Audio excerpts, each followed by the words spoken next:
Well, after a week off, we come back to Talladega and we get what I would certainly consider the wildest race of the 2019 season thus far. So we have a lot to talk about, including some call-outs that I have, a couple that are good and one that I really want to tear apart. So let's get into it. This is Final Analysis.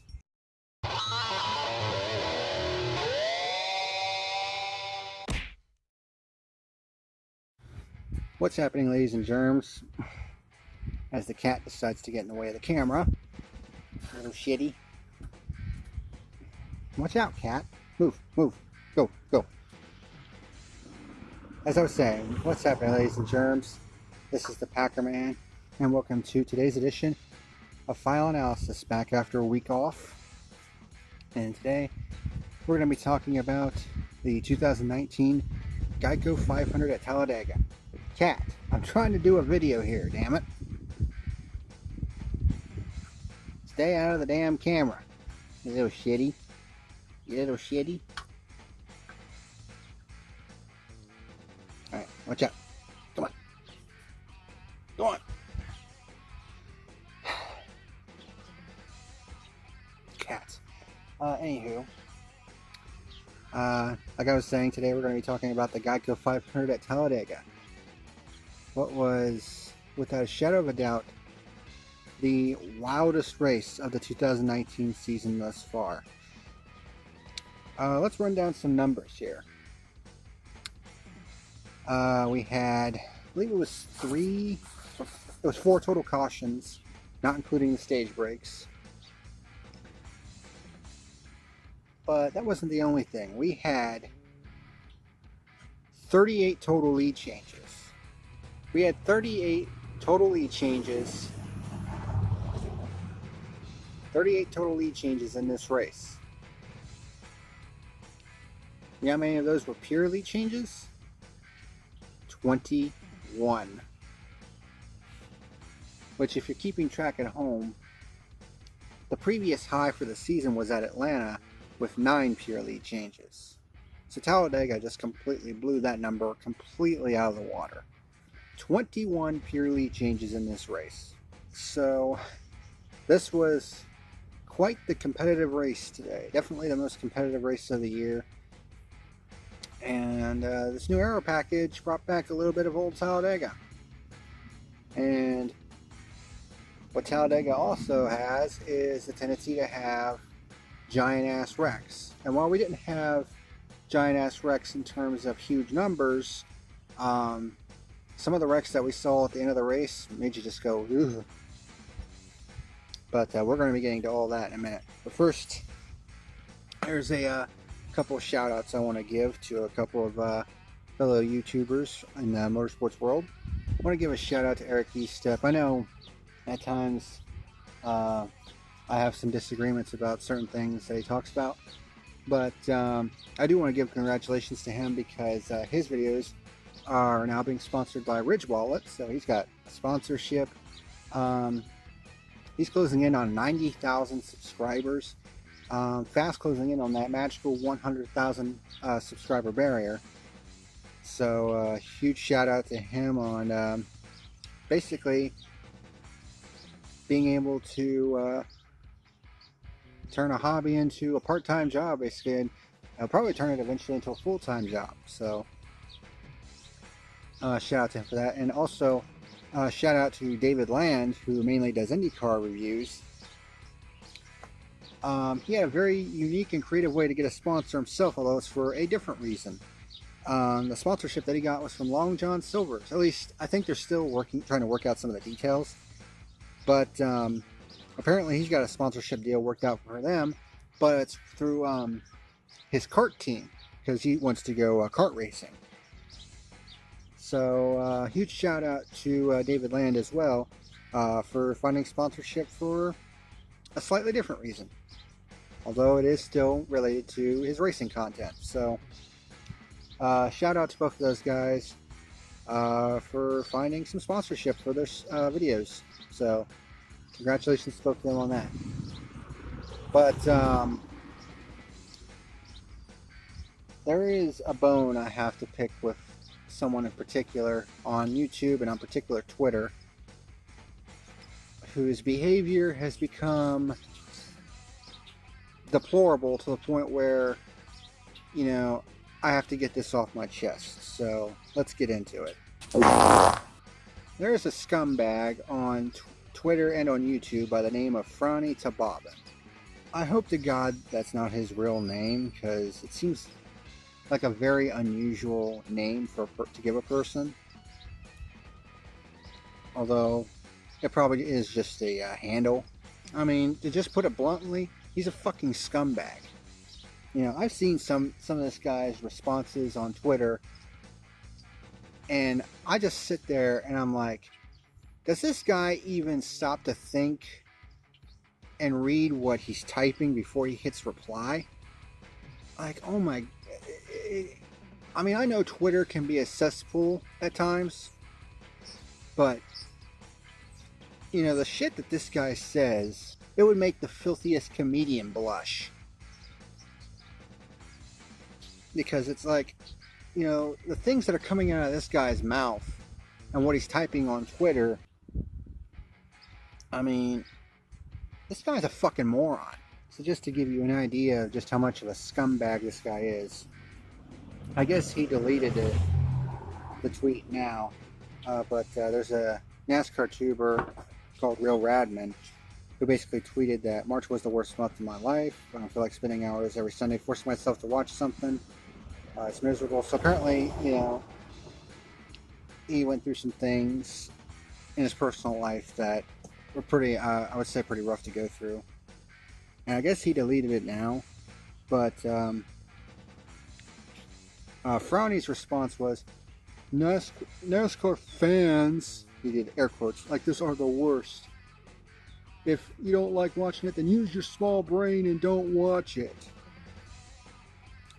The irony in a comment like that. You know, let's not even gloss over the fact that what a scum-sucking, asshole-ish response to someone who's had to battle depression recently. I mean, that is seriously a fucking dick response to make, and it really shows how much of a fucking asshole you really are. But that's not the only gem, you know, that he's tweeted out, basically. He was basically talking shit about the IndyCar race at Circuit of the Americas, saying, oh, there probably wasn't a whole lot of passing going on. Someone tweeted the stat sheet that showed that there were 188 on-track passes. I think there were like 140 something of them were for position. So there was passing going on, and Frowny's response was fake news.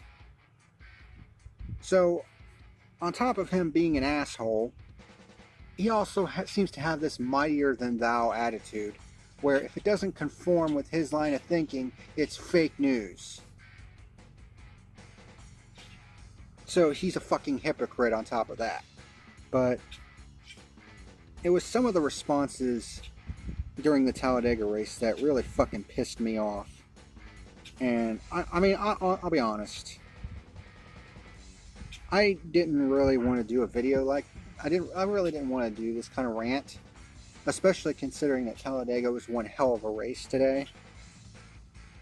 But you know, some of this guy's gem tweets, I mean, it basically shows you what kind of character this guy has, or lack thereof, because it's like, Jesus Christ. Like one of his gem posts, and this was 3 hours ago, he was replying to Kamikaze Games. I guess he was being, you know, a grammar Nazi. He was like, you wait, are you 10 years old? Have some class, man. Class. Yeah, you have the unmitigated gall to tell someone to have class when seeing some of these responses just makes me want to puke. Like calling someone a retard, brain dead, stupid, idiotic, you know, and then when Kamikaze Games basically said, he was like, what a waste of a day, because I guess he didn't really like what happened in the Talladega race, which I don't agree, but, it is an opinion. But apparently, Frowny doesn't seem to realize that, because his response was, you're a waste of a day. And then he's like, from talking like a 10-year-old to acting like a 10-year-old, you need a break from social media. And then here was the most telling part of this. Kamikaze, it was like, fair enough, you're the expert on 10-year-olds. Because I guess there were some accusations against Frowny for being a pedophile, I guess. Of course, looking at him, on YouTube and on Twitter, he looks like he's barely in his teens. So, and then Frowny's response to Kamikaze was, I take pride in that. What the fuck, man? Are you fucking kidding me? Like, are you that stupid? Why would you tweet something like that? I don't give a fuck if it's a joke or not. I mean, you have any idea what kind of light that paints you in?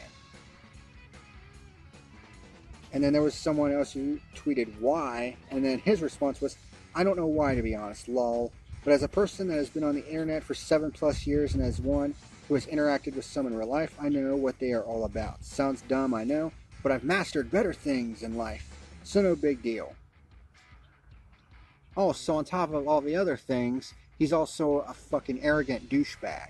Oh my God. I don't know if I can let that slide. I mean, you see what kind of, asshole this guy is. And the fact that this guy has 1,200 subscribers on YouTube, it's just like, what the fuck? I mean, I've seen some of the content that he's put up on YouTube. He posts train simulator videos. Let me make that abundantly clear. He's not posting train videos. He's posting train simulator videos. And he had the unmitigated gall to basically tweet to What If Racing, because What If Racing was like, oh, I'm glad I didn't watch one of the races that Kyle won, I forget what it was. And then Frowny was like, I'm glad that I don't watch your boring content anymore. Yeah, like he's in any position to be talking. Because who the fuck would want to watch that piece of trash content that he's putting on his channel? Train simulator videos. What the fuck is that shit? So this is just some of the many, many reasons why this guy is an absolute fucking scumbag. I honestly wish that someday somebody would find this guy and punch him square in the fucking sack. Because quite frankly, this guy deserves it. Honestly, he doesn't deserve to have anything on social media. Because this guy is just a straight up fucking douchebag. Fuck this motherfucker. And that's all I got to say about that. Well, now that I've gotten that off my chest, let's go ahead and get into the race review itself. The 2019 GEICO 500 at Talladega Superspeedway. So, Austin Dillon starts from the pole. 9 cars were sent to the rear of the field before the race. Ryan Newman, Denny Hamlin, Ricky Stenhouse, Kyle Busch, Martin Truex, Eric Jones, Reed Sorensen, and Cody Ware for unapproved adjustments. And Brendan Gaughan had to go to the rear for a driver change because Tyler Reddick actually qualified the 62 car, but Brendan Gaughan got into it for the race today because he had something to do with his son or something like that. Alright, so race starts. Almirola gets pushed out to the lead by Keselowski off of turn 2. But then Keselowski gets a run around Almirola and leads lap number 1. And I'm just kind of like, oh, it's going to be that. It's going to be that type of race, huh? And also, quick thing here. This race is going to be mostly positive, but there are some nitpicky things as the cat has returned. And, well, what do you want, cat? I'm trying to do a review here, damn it. So, yeah, there are some positive things to talk about, but there are some nitpicky things that I also want to get into. But we'll get to that when we get to it. So, Keselowski leads lap number 1. We have 3 wide through the field, which is typical Talladega. Truex had to start at the rear of the field. He was 5th in 3 laps. Like, holy crap. It's like, that just shows you what this package can do. Top 6 goes single file on the bottom. And then we finally have our first pure lead change on lap 9 when Joey Logano takes the lead. And then we have 2 more in the 2 preceding laps after that. Ryan Blaney leads lap 10, and then Joey Logano takes the lead back on lap 11.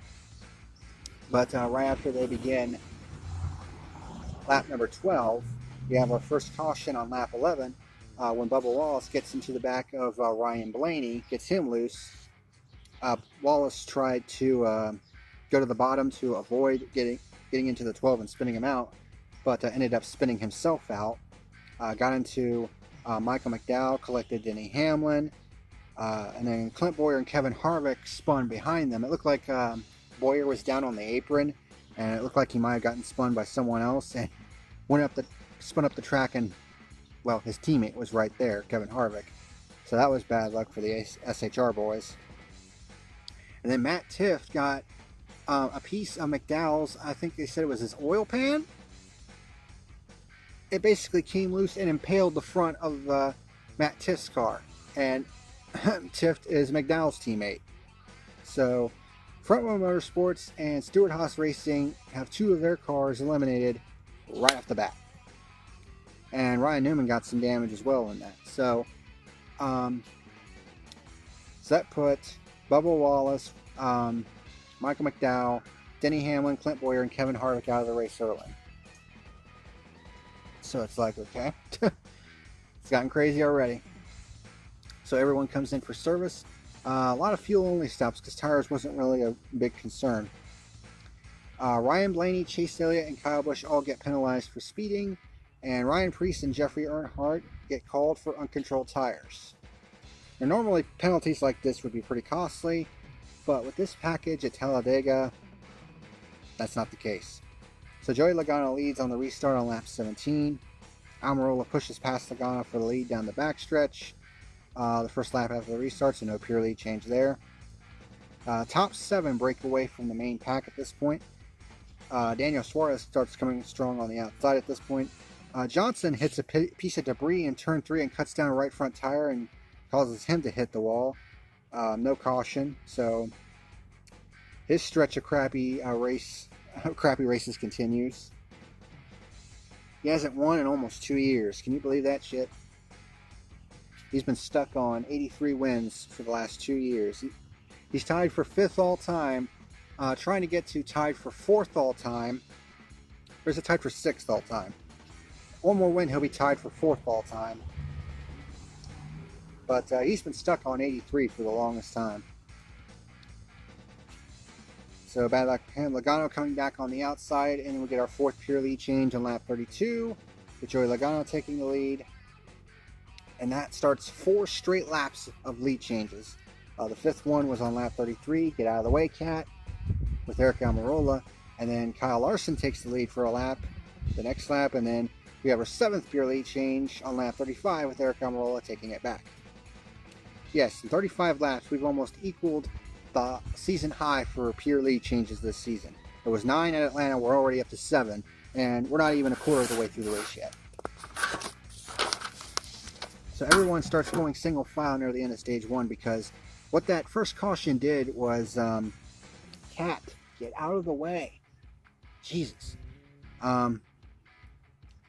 What that first caution did was it was right on the edge of the pit window. So there were a lot of people that were concerned about making it to the end of the stage on fuel. And then waiting an extra lap or 2 for the pits to open after the stage break. So there was that. There were several drivers that came in for fuel on lap 46, including Eric Almirola, who was the race leader.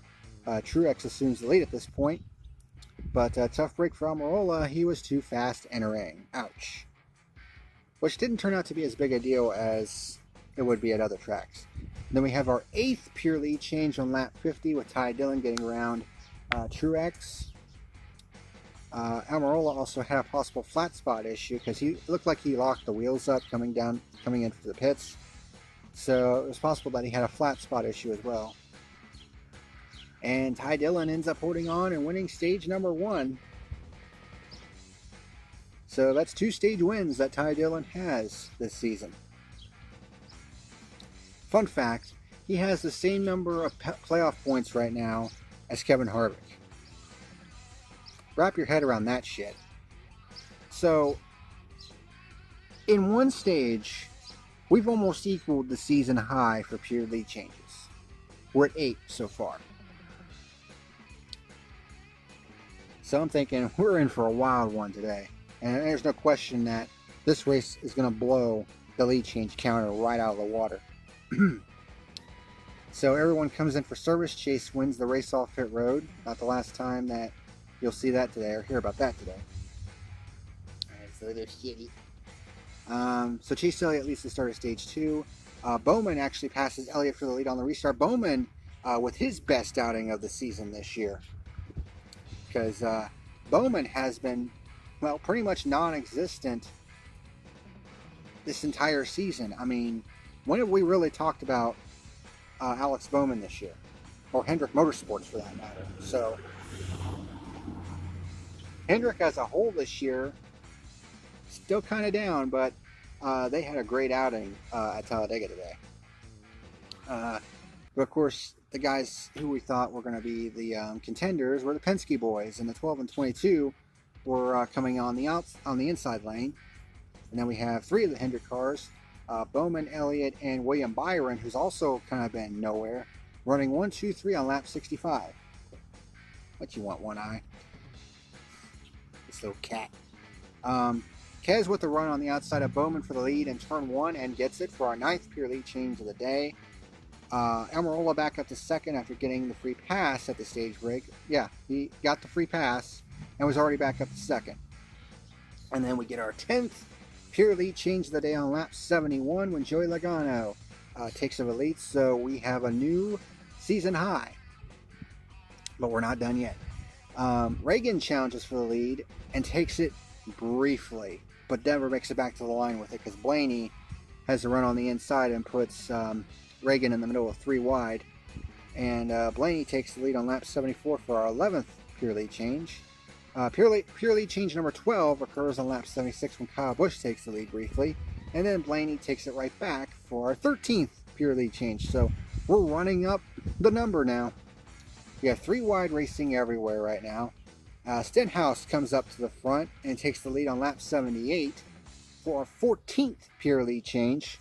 God, I'm going to have to get used to saying that. Kyle Busch had a run on Stenhouse with the help of Truex, but Stenhouse was able to power back by with help from, I think, the Penske boys. We have a large group of cars that come down pit road for fuel. Stenhouse then leads a group of drivers down pit road for fuel as well. A little bit later, Kyle Busch assumes the lead, but then he pits the next lap. Stenhouse cycles back with the lead. Elliott around the outside with his teammates to challenge for the lead, and he actually takes it at the halfway point for a 15th pure lead change of the day. Get out of the way, Cat. On lap 94, right at the halfway point. And he actually holds the lead for the rest of the stage. So the top 7 all Chevys in single file with 12 laps remaining. Eric Almirola started coming around the outside, and then they went back single file. Top 8 did with 10 laps to go. This cat. Blaney has a final charge on the outside, but Chase Elliott wins stage number 2 with his Hendrick teammates right behind him. So at this point, I'm thinking, damn, this is a pretty good race so far. So everyone comes in for service, and Elliott wins the race off pit road.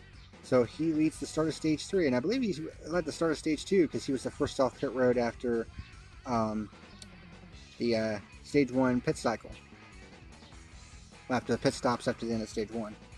Kez gets into the back of Kyle Busch, but Kyle hangs on. I believe if it was anybody else, that would have been a wreck. But after that, the start of stage 3 was kind of eh. You know, it really got really uninteresting at this portion of the race. But then we have our second caution on lap 131 for debris. So I like to call it debris. Everyone comes in for service. Eric Jones was the first off pit road with 2 tires. Elliott the first off with 4 tires. So Eric Jones leads on the restart. The Penske boys of Keselowski and Ryan Blaney go 3 wide for the lead, and both Jones and Keselowski would both lose out because they were on the outside with no help. But then their other Penske teammate would get up and take the lead once again on lap 139 for pure lead change number 16. Almirola gets shuffled out. Stenhouse starts challenging Logano for the lead down the backstretch, but Logano is able to hold him off. Paul Menard starts coming up towards the front.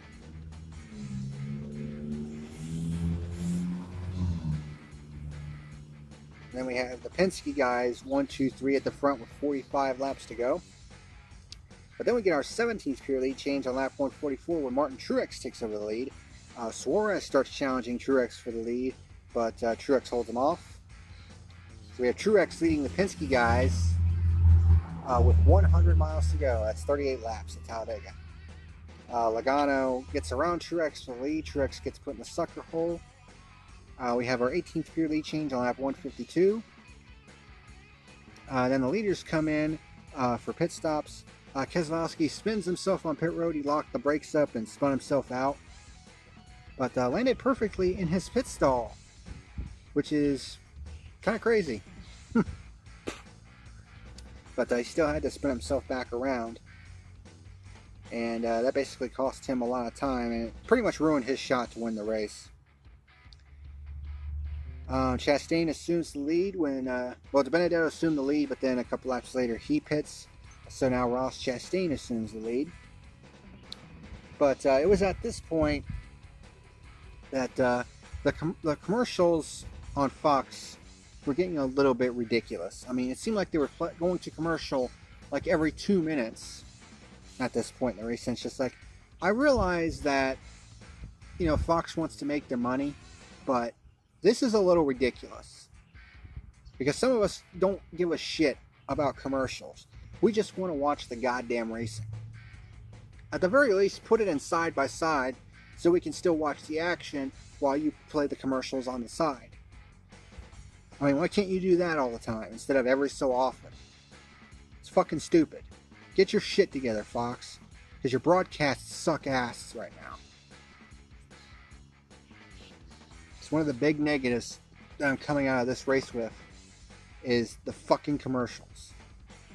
I'm so sick and tired of it. So Stenhouse moves around Logano into second. Chastain finally pits from the lead, so Stenhouse assumes the lead on lap 165. And then Joey Logano takes over the lead on lap 167 for a 19th pure lead change of the day. And things are getting tight at the front, and it was at this point that Logano basically starts blocking like a madman because a lot of people behind were starting to get good runs, and he was basically weaving all over the place. So Almirola gets to the inside of Suarez for second. Kurt Busch gets around his brother Kyle for fourth. And then we get our 20th. Yes, we've made it to 20 pure lead changes on lap 174 when Kyle Busch takes over the lead. And then you have Kyle and Logano side by side for the lead for a lap or two. And Logano gets back around Kyle for our 21st and final pure lead change of the day on lap 175. However, it's not the final lead change of the day. The final lead change of the day wasn't a pure lead change, but it was a big one. Blaney tries to block Truex, but Truex kind of nudges him out. Well, he gives him a little bump down the backstretch. But going into turn 3, Blaney still didn't have it under control and nearly lost it. So Logano leads with 8 laps to go, and then we get our third caution on lap 181, and this was a big one. Chris Buescher gets turned by Almirola, although Buescher did kind of come down to try to get a push from Almirola. That didn't really work out, and Buescher gets spun into the outside wall, and then he gets absolutely nailed by Matt DiBenedetto. The impact actually lifts the 37 car up off the ground, destroys both the 37 and the 95. You know, two guys who are really punching above their weight, considering that the equipment that they're in, and they both get taken out in this wreck. Truex spins to try to avoid it, but gets hit in the right side, and then the 77 of Justin Haley, who is making his Cup Series debut, there was nowhere for him to go, so he piles in as well. So tough luck for Justin Haley there. They displayed the red flag on lap 182 to clean up the mess, which only takes like a couple minutes. So we're going to have a 4-lap shootout here. So several cars come in for tires. Logano leads on the restart. Kurt goes for the lead. Logano blocks him, but he ends up leaving the door wide open on the inside for Chase Elliott, who manages to take over the lead with... Come on, Cat. Who manages to take over the lead with help from his teammate, Alex Bowman. So Elliott takes over the lead. Eric Jones gets loose in turns 3 and 4, slides, goes down to the apron, but manages to actually keep the car straight. Doesn't actually spin it out. No caution for that, which was interesting. And then, coming to the white flag, Stenhouse loses it and smacks the wall hard in the tri-oval. But again, no caution at this point. Although I think they didn't want to waive it because Stenhouse had slid down pretty much out of the racing line. So they were going to try to let this race finish at the end, but eventually they did have to throw the 4th and final caution on the final lap of the race because of probably the wildest crash of the race. It was a hard crash with Kyle Larson, Jeffrey Earnhardt, David Reagan, and William Byron. What happened was, it looked like coming off of turn 2, the 24 of William Byron and the 38 of David Reagan get loose, get into each other a little bit, and spin each other out. I don't remember if it was the 24 or the 38. I think it was the 24 that spun down and actually hit the 42 of Larson, which sent him into Jeffrey Earnhardt. So both of those cars were going hard towards the inside wall, and it looked like Larson was going to hit that inside wall hard too. But then the wind actually gets up underneath the 42 car and lifts it off the ground. And he actually still goes into the wall. And then the car basically starts tumbling down the backstretch. And it's just like, damn. That was one hell of an accident. But thankfully, all the drivers managed to get out under their own power, which is a tribute to the safety of these cars. And after all that was said and done, since the caution came out on the white flag, there would be no green-white checkered, and Chase Elliott, NASCAR's most popular driver now, wins the GEICO 500 at Talladega under caution for his 4th career win. And needless to say, the fans at Talladega erupted when Chase took the checkered flag. And the replays clearly showed that he was in front when the caution came out. I mean, there was no question. So Chase Elliott with his first super speedway victory, and no doubt he's the guy that's carrying the banner for Hendrick Motorsports right now. Although I'm not going to take anything away from Alex Bowman, who got his career best finish in this race second. He definitely pushed his teammate to the win, but props to Alex Bowman for getting his best finish of the season and of his career. And it was one that they definitely needed, and it was something that Hendrick Motorsports as a whole needed, you know. So hopefully this will get their ass in gear and say, yeah, we can compete with Penske and Gibbs. Oh yeah, that's right. This is the first race of the season where it was not a Penske or a Gibbs car that won, because that's been the theme of this season so far. It's Penske versus Gibbs, and I always certainly saw that in this race as well. Hendrick Motorsports definitely came to play as well, and we ended up with Chase Elliott winning the race. But I also want to give a shout out to two other guys, two rookies who finished 3rd and 4th. Ryan Preece in the 47 car, finishing 3rd. His best finish since the Daytona 500. Daniel Hemrick in the 8 car for RCR, finishes 4th. And I believe that's his first top 5 of the season. And he actually had a great run going in Atlanta and had a tire go down on him when he had a surefire top 5 run there. So great runs for both of those guys as well. But without a doubt, the young guns came to play today, and we ended up with NASCAR's most popular driver in victory lane. So, one hell of a race. Definitely one hell of a race. And the pure lead change counter, holy shit. We only had 4 pure lead changes in the Daytona 500, which is really weird to say. And then today we have 21 pure lead changes. 30, I think the official count was 39 overall. 21 of them pure. What else can you really say? This race was definitely, I would say, the best race of the year. There were some points where it got boring when people were getting single file and all that stuff. And the fucking commercials, man. You know, people don't tune into NASCAR to watch that shit. You know, they came to watch the racing. But they pretty much saw it all in this race. I mean, we had fuel mileage in the first stage. You know, people running out of gas. In fact, 10 cars had to go to the rear of the field for the start of the second stage for pitting too soon because they were running out of gas. I mean, this race pretty much had the whole kit and caboodle.